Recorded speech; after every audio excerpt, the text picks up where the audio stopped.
જય શ્રી કૃષ્ણ મિત્રો, એસ્ટ્રો સરળ યુટ્યુબ ચેનલમાં આપનું હાર્દિક સ્વાગત છે. આજે હું તમને જણાવીશ અધિક માસની 10મા દિવસની વાર્તા અને અધ્યાય ચાલુ કરતાં પહેલાં જો તમે આ ચેનલને સબસ્ક્રાઈબ ના કરી હોય તો સૌથી પહેલાં સબસ્ક્રાઈબ કરી લેજો, જેથી આવનારા બધા જ વિડીયોની તમને જાણ થઈ શકે. અને વિડીયો ગમે તો લાઈક અને શેર જરૂરથી કરજો અને કમેન્ટમાં જય શ્રી કૃષ્ણ લખવાનું ભૂલશો નહીં. તો હવે આપણે અધ્યાય ચાલુ કરીએ. અધ્યાય 10મો કે જેમાં દુર્વાસા ઋષિ મેઘવતી કન્યાને ઉપાય દેખાડે છે એની વાત કરવામાં આવી છે.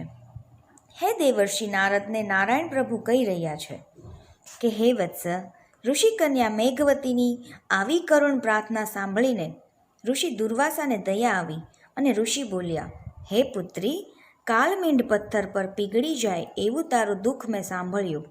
હવે તું એના નિવારણનો ઉપાય સાંભળ. દેવોને પણ દુર્લભ એવા વ્રતની હું તને વિગતે વાત કરું છું. દર 3જા વર્ષે અતિ પાવન એવો પુરુષોત્તમ માસ આવે છે. આ માસનું મહાત્મ એવું છે કે આ માસમાં સ્નાન કરનારો જીવ બ્રહ્મહત્યા જેવા અઘોર દોષોમાંથી મુક્તિ પામે છે. હે કન્યા, 12,000 વર્ષ સુધી ગંગા સ્નાન કરવાથી જે ફળની પ્રાપ્તિ થાય એ જ ફળ પુરુષોત્તમ માસમાં ગમે તે જળાશયમાં સ્નાન કરવાથી મળે છે. એ જીવના સકલ મનોરથ સિદ્ધ થાય છે, સર્વ ઈચ્છા ફળે છે. માટે હે કન્યા, તું આ પાવન વ્રત કર. મેં પોતે આ વ્રત કર્યું છે, તેથી આ વ્રતનો અપરંપાર મહિમા હું જાણું છું. પૂર્વકાળે પરબ્રહ્મ પરમાત્માના પરમ ભક્ત એવા રાજા અંબરીશ પણ ક્રોધ કરીને મેં કૃત્યા અગ્નિજ્વાળા ઉત્પન્ન કરેલી. એ વખતે રાજા અંબરીશે ભગવાનનું સ્મરણ કર્યું. ભક્તવત્સલ ભગવાને ભક્તની સહાય માટે પોતાના સુદર્શન ચક્રને રવાના કર્યું. સાક્ષાત કાળ એવા ચક્રે કૃત્યાનો નાશ કરીને મારો પીછો પકડ્યો. ચક્રના ત્રાસમાંથી મુક્તિ પામવા માટે મેં અતિ પાવન એવા પુરુષોત્તમ માસનું વ્રત કર્યું અને એ વ્રતના પ્રભાવ વડે જ હું ભયમુક્ત બન્યો. ઋષિ દુર્વાસાના મુખેથી આવા વચન સાંભળીને ઋષિ કન્યા મેઘાવતી બોલી, હે મહાત્મન, પૃથ્વી પર સૂર્ય, ચંદ્ર, ગજાનન, દેવી ભવાની, શિવ વગેરે સાક્ષાત દેવ છે. આ સર્વે દેવો મન વાંછિત ફળ આપનારા ઉત્તમ અને શ્રેષ્ઠ છે. તો પણ પુરુષોત્તમ માસ એ બધાથી ઉત્તમ કેમ?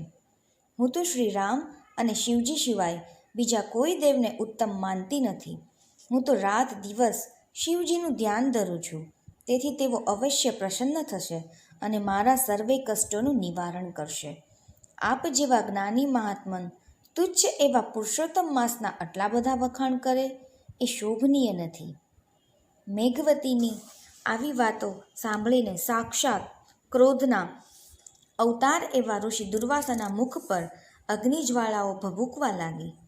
પરંતુ પોતાના સર્વસ્થ મિત્રની આ અનાથ અને અજ્ઞાન કન્યાને શ્રાપ આપવાનું એમને યોગ્ય ન લાગ્યું.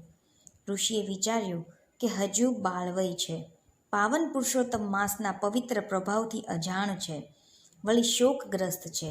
ઋષિ પોતાનો ક્રોધ દબાવીને બોલ્યા, હે કન્યા, જાણીએ અજાણીએ જે કોઈ પુરુષોત્તમ માસનો અનાદર કરે છે એનું ફળ અવશ્ય એને ભોગવવું પડે છે. તારે પણ આવતા જન્મે આ તિરસ્કારનું ફળ ભોગવવું પડશે. આટલું કહીને ઋષિ દુર્વાસાએ તત્કાલ ત્યાંથી વિદાય લીધી અને બદ્રિકાશ્રમ તરફ પ્રયાણ કર્યું. ઋષિના ગયા પછી પવિત્ર પુરુષોત્તમ માસનો તિરસ્કાર કરવાના લીધે ક્રાંતિહીણ બની ગયેલી ઋષિકન્યા મેઘાવતીના પસ્તાવાનો પાર ન રહ્યો. છતાં દૃઢ મન રાખીને એણે ભગવાન શિવજીને પ્રસન્ન કરવાનો નિર્ધાર કર્યો. અહીંયા અધ્યાય 10 પૂર્ણ થાય છે. જય શ્રી કૃષ્ણ. બોલો શ્રી પુરુષોત્તમ પ્રભુની જય. હવે આપણે વાત કરશું અધિક માસમાં ગંગા સ્નાનનું ફળની વાર્તા. વિજયનગરમાં શિવ શર્મા નામનો એક બ્રાહ્મણ રહે. એ કર્મકાંડ કરે અને ધીરધારનો ધંધો પણ કરે. સંતાનમાં એક દીકરો. દીકરાનું નામ જ્ઞાન શર્મા, દીકરાની વહુનું નામ ધર્મવતી. પુરુષોત્તમ માસ નજીક આવતા બ્રાહ્મણે દીકરાને કહ્યું કે પુરુષોત્તમ માસનું વ્રત આજીવન કરવાનો મેં સંકલ્પ કર્યો છે. રાંધવા ચીંધવાની કડાકૂટ ના કરવી પડે માટે તું સાસરે જઈ આવ અને વહુને તેડી આવ. જ્ઞાનશર્મા સાસરે જવા નીકળ્યો. રસ્તામાં એક પટેલનું ખેતર આવ્યું. ખેતરમાં એક ગાય ચરતી હતી અને એ પટેલને શિવ શર્મા નાણાં ધીરતો હતો એની જ્ઞાનશર્માને ખબર હતી. તેથી એ વિચારવા લાગ્યો કે ઢોર આ રીતે ઊભો મોલ ચરી જાય તો ખેડૂત વ્યાજે લીધેલા પૈસા પાછા કઈ રીતે આપે? એ તો જઈને ખેડૂતને બોલાવી લાવ્યો. ખેડૂતને ગાય પર એવો ક્રોધ ચડ્યો કે એ તો લાકડી લઈને તૂટી જ પડ્યો. માર સહન ન થતાં ગાય ઢળી પડી. મોઢે ફીણ આવી ગયા. મરતા મરતા એણે જ્ઞાનશર્માને શ્રાપ દીધો કે તું ગો હત્યારો છે, મારા શ્રાપથી તું ગધેડો થઈ જઈશ. જ્ઞાનશર્માનો તો હાજા ગગડી ગયા. થતાં થઈ ગયું, હવે થાય શું? એ તો ગાયના પગમાં પડીને કરગરવા લાગ્યો. ત્યારે ગાય બોલી, જો તારી વહુ પુરુષોત્તમ માસનું વ્રત કરે અને રોજ તને ગંગામાં સ્નાન કરાવે તો તું ગધેડામાંથી ફરી માણસ બનીશ. શ્રાપ દઈને ગાય તો સ્વર્ગે ગઈ. જ્ઞાનશર્મા ભાંગેલા પગે સાસરે ગયો. પોતાની પત્નીને શ્રાપની વાત કરી. વાત પૂરી થતાં જ એ ગધેડો બની ગયો. વહુ ઘણી ધર્મિષ્ઠ હતી. એ ગધેડાને લઈને સાસરે આવી. પુરુષોત્તમ માસ આવતા વ્રતનો સંકલ્પ કર્યો. રોજ સવારે ગધેડાને ગંગા નદીમાં સ્નાન કરાવે, પછી પોતે સ્નાન કરે, વાર્તા સાંભળે, ગધેડાને ખવડાવીને ખાય, લોકો દાંત કાઢે, મશ્કરી કરે, પણ વહુને એ તો ભલી અને એનું વ્રત ભલું. ઉડતી ઉડતી વાત રાજાના કાને ગઈ.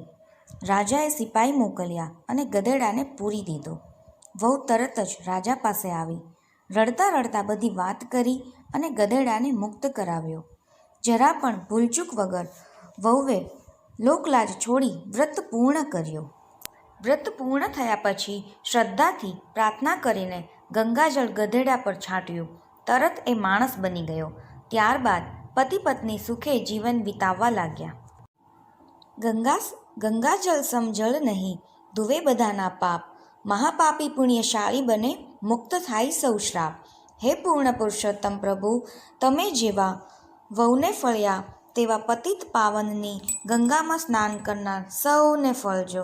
બોલો શ્રી પુરુષોત્તમ પ્રભુની.